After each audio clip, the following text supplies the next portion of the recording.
டிபேட்ல ஒருத்தர் உட்காந்துப்பாரு. ஒருத்தர் டைரக்டா ஒருத்தர் ஆர்எஸ்எஸ் வருவாரு, இன்னொருத்தர் கொல்லப்புறமா ஒருத்தர் ஆர்எஸ்எஸ் இருப்பாரு. அரசியல் விமர்சகர் வர்றாங்க. அது மாதிரி இப்ப கொல்லப்புறமாவும் நேரையும் நம்ம வீட்டு வாசல் வெளியே வர இருக்கான். இப்ப நல்லா பாத்தீங்கன்னா இது இந்த தமிழ் ஜனம்னு ஒண்ணு நம்ம டிவிக்காரர் ஒருத்தர் வந்திருக்காரு.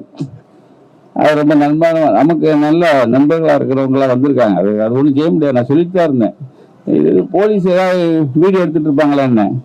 அப்புறம் தான் பார்த்தேன் தமிழ் ஜனம் எடுக்குது. அது போலீஸ் எடுக்கிற மாதிரி தானே.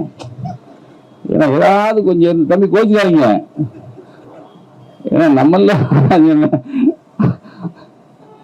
ஆசிப்ட யாராவது போலீஸ் வீடியோ வச்சுக்கா பாருங்க.